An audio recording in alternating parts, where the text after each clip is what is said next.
मदन मोहन जी, सनातन गोस्वामी ने इनको प्रकट किया। मदन मोहन जी भी पहले जयपुर में ही विराजते थे। गोपीनाथ जी, गोविंद देव जी और श्री मदन मोहन जी तीनों जयपुर में ही थे। बहुत ध्यान से सुनिए सब लोग। तो जयपुर के राजा की पुत्री मदन मोहन जी की सेवा करती थी। मदन मोहन जी को लाड़ लड़ाती, पूरे दिन उन्हीं को सजाती रहती, उन्हीं का श्रृंगार करती, सेवा करती। राजा स्वयं गोविंद देव जी की सेवा करते और उनकी जो पत्नी थी वो गोपीनाथ जी की, मतलब पूरा परिवार ही तीनों ठाकुर की सेवा करते थे। अलग अलग भवन में, अलग अलग महलों में ठाकुर जी विराजते थे। तो राजा की पुत्री का विवाह हुआ करौली राजस्थान में, जहां मदन मोहन जी अभी विराजते हैं। तो राजा की पुत्री का जब विवाह हुआ तो पुत्री से राजा ने कहा, बिटिया ये बताओ तुम्हारा विवाह है, तुमको हम दहेज में क्या दें? वैसे तो हमने सब दिया, लेकिन फिर भी तुम्हारी कोई इच्छा हो तो मांगो। उसने कहा, पिताजी मुझे सबसे ज्यादा प्रेम श्री मदन मोहन जी से है। आप माता जी और पूरा परिवार गोविंद देव जी, गोपीनाथ जी की सेवा किया करो। मदन मोहन जी को मैं ले जाऊं अपने साथ, अपने ससुराल में इनकी सेवा करूंगी। बड़ी अच्छी कथा है, ध्यान से सुनना। राजा रोने लगा, अपनी पुत्री के चरणों में सर झुका के बोला, मुझे क्षमा कर दे पुत्री, तू जो मांगेगी सो दूंगा, पर ये मेरे हृदय है, मैं इनको नहीं दे सकता। मैं वृंदावन से मुगलों से बचा करके इनको लेके आया हूं। वैसे तो ठाकुर जी को बचने की कोई आवश्यकता, ठाकुर जी कृपा करके आए हैं जयपुर में राजा के ऊपर, पर इनको देख करके मेरे प्राण बचते हैं। तू जो मांगेगी सो दे दूंगा। पर मदन मोहन जी बोले, पिताजी गोविंद देव जी, गोपीनाथ जी हैं ना आपके पास में, मदन एक ठाकुर जी मुझको दे दो। यहां राजा की जिद हो गई, नहीं दूंगा। पुत्री की जिद हो गई कि मुझे तो चाहिए, नहीं तो मैं विदाई नहीं होंगी। राजा की पत्नी ने भी कहा, अब इतनी कह रही है तो आप दे दीजिए ना, हमारे पास 2 ठाकुर हैं, इनकी सेवा हम करेंगे विस्तार से। और वैसे भी मदन मोहन जी की पूरी सेवा बचपन से उसने ही की है। तो राजा ने एक प्रस्ताव रखा। बोले, अच्छा पुत्री एक काम करते हैं। बोले, क्या? मैं तेरी आंख पे पट्टी बांधूंगा और आंख पे पट्टी बांध करके मदन मोहन जी जैसे 7 स्वरूप तेरे सामने खड़ा करूंगा, जिनमें से 6 स्वरूप जो होंगे वो मैं बनवाऊंगा और 1 स्वरूप वास्तविक मदन मोहन जी होंगे। आंख पे पट्टी बांध करके तुझे स्पर्श करके अगर तूने असली मदन मोहन जी को पहचान लिया तो मैं ये मान जाऊंगा कि तू नहीं, ठाकुर जी तेरे संग जाना चाहते हैं। ठाकुर जी की इच्छा पता चल जाएगी। तो राजकुमारी बोली, ठीक है, आप ये प्रयोजन कीजिए। राजा ने महाराज कारीगरों को बुलवाया और मदन मोहन जी के डिट्टो कॉपी 6 स्वरूप बनवाए और 6 स्वरूप बनवा करके मदन मोहन जी सहित 7 स्वरूपों को खड़ा किया। पुत्री के आंख पर पट्टी बांध दी, एक जैसा इत्र, एक जैसी पोशाक, एक जैसा मुकुट, एक जैसा श्रृंगार, सब कुछ बिल्कुल एक जैसा। और कहा, पुत्री अब तू इनमें से जो 7 में से पहचान लेगी, अगर असली तने पहचान लिए तो मैं तेरे संग भेज दूंगा। उसने हाँ तो बोल दिया, लेकिन वो कांपने लगी, घबराने लगी। जैसे उसने नेत्रबंद किए तो कथा ऐसी है कि वो रात्रि में जब सोई, अगले दिन परीक्षण होना था, तो रात्रि में जब सोई तो बहुत रोई और ठाकुर जी से कहने लगी, नाथ मैं आपसे बहुत प्रेम करती हूं, मैं आपके बगैर नहीं रह सकती, पर मेरे पिताजी की बहुत जिद है। अब कहीं मैं आपको नहीं पहचान पाई, मेरे तो प्राण ही निकल जाएंगे, विदा होना तो बहुत दूर की बात है।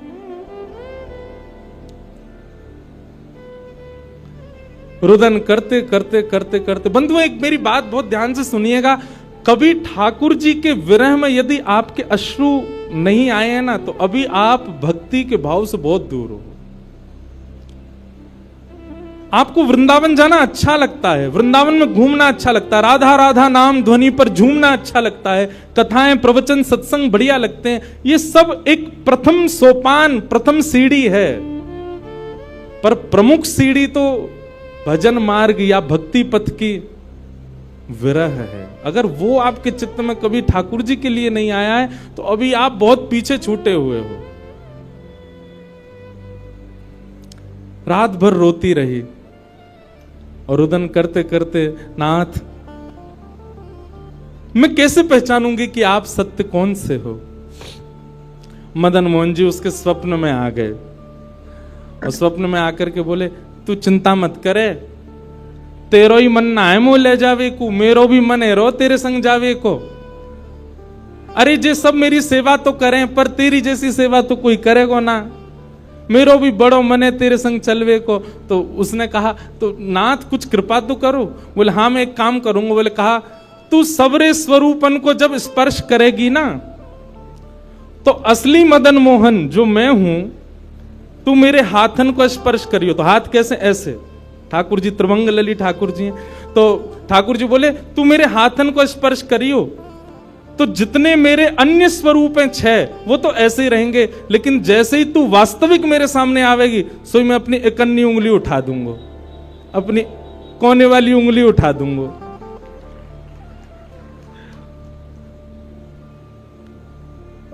ठाकुर जी कितना प्रेम करते हैं अपने भक्त से। ठाकुर जी बोले मैं अपनी इकन्नी उंगली उठा दूंगा और तू स्पर्श करती करती मेरी जैसे इकन्नी उंगली उठे वाकू पकड़ लियो और तुरंत पिताजी से कह दियो, जय रे मदन मोहन जी, मैं चल दूंगा तेरे संग। अब तो दूसरे दिन वो पिताजी के पास गए, पिताजी जल्दी करिए, कब चलना है कब? बोले तुझे तो इतना विश्वास है जैसे तू वास्तविक में मदन मोहन जी को ले ही जाएगी, लेकिन बिटिया तू भी याद रखियो मैंने ऐसे स्वरूप बनवाए कि कोई बता ही नहीं सकता कि असली मदन मोहन कौन से। बोले पिताजी आप सन्मुख पधराओ। तो महाराज भीड़ लग गई देखने वालों की, पूरा राजभवन इकट्ठा हो गया जयपुर का। 7 स्वरूप विराजमान हुए। पुत्री के आंख पर अभी विवाह हुआ, उसका विदाई नहीं हुई है, आंख पर पट्टी बांध करके और कहा जाओ, अगर मदन मोहन जी की इच्छा होगी तो तू ढूंढ ले। अब मदन मोहन जी तो पहले ही बता चुके हैं, ऐसे मिलूंगा। जैसे मानो टीचर पहले ही एग्जाम पेपर लीक कर दे, ये क्वेश्चन आने वाले, तैयार कर आना। उसने जाग करके जैसे स्वरूप स्पर्श करने प्रारंभ किए, पहला बोले ये नहीं है, दूसरा स्पर्श किया, ये भी नहीं है। ठाकुर जी खड़े थे 5वीं पंक्ति में, 5वें वाले थे। तीसरे स्पर्श किए, बोले ये भी नहीं है। चौथे किए, बोले ये भी नहीं है। जैसे ही 5वें का स्पर्श किया और मुखमंडल का स्पर्श किया, गले का स्पर्श किया, वक्ष का स्पर्श कर, जैसे ही ठाकुर जी की भुजा पकड़ी सो ही ठाकुर जी ने अपनी इकन्नी उंगली हिला दी। और जैसे ही इकन्नी उंगली हिलाई उसने तो, पिताजी यही है मदन मोहन जी। आहा, राजा के तो नेत्रों से आंसू गिर गए, चरणों में गिर गए, उठ करके अपनी बिटिया को गले से लगा लिया, कान में बोले बोले मैंने इकन्नी उंगली हिलते हुए देख ली। मुझे ये बात पता चल गई है कि भैया तेरी जिद नहीं है इनको ले जाने की, इनकी भी जिद है तेरे संग जाने की। और महाराज गाजे बाजे रथ में आरूढ़ करके श्री मदन मोहन लाल जी करौली राजस्थान को प्रस्थान किए। बोलो मदन मोहन लाल की। बिहरत निस दिन कुंज गलन में ब्रज जन मन सुख धाम, मदन मोहन को रूप निरख के, मदन मोहन को रूप निरख सनातन बल बल जाए। वृंदावन प्यारो वृंदावन, श्री वृंदावन मेरो। ये भैया ऐसे ही भजन नहीं बना है, ये ऐसे ही आपके झूमने के लिए कीर्तन नहीं, ये पूरा वृंदावन समाविष्ट करवा दिया हमारे गिरधरलाल जी ने एक ही पद में। पूरा वृंदावन विराज रहा है। ठाकुर जी जड़ नहीं है। दूसरा स्वरूप क्या है ठाकुर जी का? चैतन्य। कौन है ठाकुर जी? चैतन्य। कई लोग पूछते हैं महाराज जी सेवा का कोई प्रकल्प बताओ, सेवा का कोई भाव बताओ, सेवा कैसे करनी चाहिए, सेवा में क्या होना चाहिए क्या नहीं होना चाहिए। हमारी एक बात सब लोग सुन लीजिए, यहां लगभग सब सेवा वाले ही बैठे हैं। आप ठाकुर जी के प्रति चैतन्य भाव अपने हृदय में प्रगाढ़ कर लो। चैतन्य भाव प्रगाढ़ मतलब ये कोई पाषाण नहीं है, ये कोई प्रतिमा नहीं है, ये कोई धातु नहीं है, साक्षात वृंदावन चंद मेरे घर पे विराज रहे हैं। ये विश्वास आप अपने चित्त में प्रगाढ़ कर लीजिए। बस आपके जिस दिन ये विश्वास प्रगाढ़ हो गया, अपने आप आपको सेवा सीखनी, किसी से पूछनी नहीं, अपने आप करने लग जाओगे। अरे मां को नहीं बताना पड़ता पुत्र की सेवा कैसे होती है, पत्नी को नहीं सिखाना पड़ता पति को कैसे पूछना है। सारे संबंध हम अपने आप सीख लेते हैं। तो ठाकुर जी से जो हमारा प्रेम भाव है, उसके लिए हमको पूछना क्यों पड़ता है कि कैसे करें, भोग कैसे लगाएं, सुलाएं कैसे, ये कैसे करें। शास्त्रीय बात पीछे है, पहले आप प्रेम भाव में तो आओ। ठाकुर जी अपने आप सिखा देंगे अपनी सेवा कैसे करनी।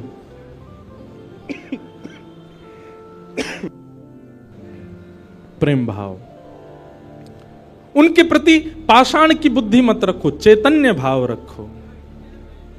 जैसे आपके चित्त में चैतन्य भाव आया कि ये तो चलते फिरते उठते बैठते सब करते हैं, केवल मेरे सामने ऐसे खड़े हो जाते हैं मूर्तिमंत होकर के, मानो ये ठाकुर जी मुझसे कह रहे हैं कि तू अपनो इतनो प्रेम मोको प्रदान कर कि मैं चलन लगूं, मैं फिरन लगूं।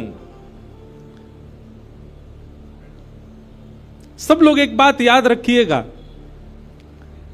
जिसके भी घर में ठाकुर जी की सेवा है, ठाकुर जी हमको चैलेंज करते हैं, अगर तो में सामर्थ्य हो तो अपनी भक्ति से, अपने भाव से, अपने समस्त प्रयासों से तू मुझे चलवा के दिखा दे, तू मुझे बुलवा के दिखा दे।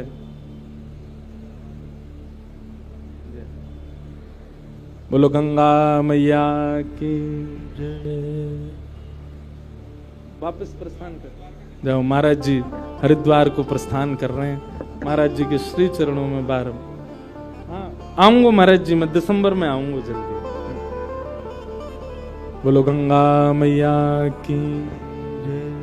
मैं क्या कह रहा था, ठाकुर जी हम आप सबको एक चैलेंज दे के रखें कि तो में यदि सामर्थ्य हो, मुझे बुलवा के दिखाए दे, मुझे चलवा के दिखाए दे, मुझसे कोई लीला करवा के दिखा दे। मैं तो ऐसे ही बैठा रहूंगा लड्डू गोपाल बने, तेरे प्रेम में सामर्थ्य हो तो तू करवाए ले। जिस दिन ठाकुर जी हमारे घर आ जाते हैं, उसी दिन से हमारी एक चैलेंज हमारे ऊपर आ जाता है। हम में सामर्थ्य हो, ठाकुर जी बोल के दिखा दें, ठाकुर जी कुछ करके दिखाएं। लेकिन हमको भी संतुष्टि है, ऐसे हैं तो ऐसे ही बैठे रहें, हमको लगता है ऐसे ही रहें, इससे ज्यादा कुछ करें नहीं। इसलिए ठाकुर जी को भी लगता है जब इसके चित्त में ही भाव नहीं है तो मैं और लीला क्यों ही करूं। चैतन्य भाव चित्त में लाओ। जैसे एक बालक जन्म लेता है तो मां और पिता प्रतीक्षा करते हैं, अब ये कब बोलेगा, मां कब बोलेगा, पापा कब बोलेगा, ये चलना कब सीखेगा, ये स्कूल कैसे जाएगा, ये बड़ा होकर के जॉब करेगा, बिजनेस आदि आदि सब भाव। ऐसे एक सेवक साधक के चित्त में भी अपने ठाकुर जी के प्रति भावना होनी चाहिए, ये बोलेंगे कब। हम एक बधाई गाते हैं ना नंदोत्सव में, उस बधाई में एक पंक्ति गाते हैं, धन्य घड़ी जब होए यशोदा मैया कह के बोले, नूपुर बांध दो चरणन में घुट मन डोले, नूपुर बांध दो चरणन में घुट मन डोले, पकड़े बाबा की उंगरिया तेरो ललना, जुग जुग जीवेरी यशोदा मैया तेरो ललना। स्वामी जी हरिदास जी जब सेवा करते थे ना,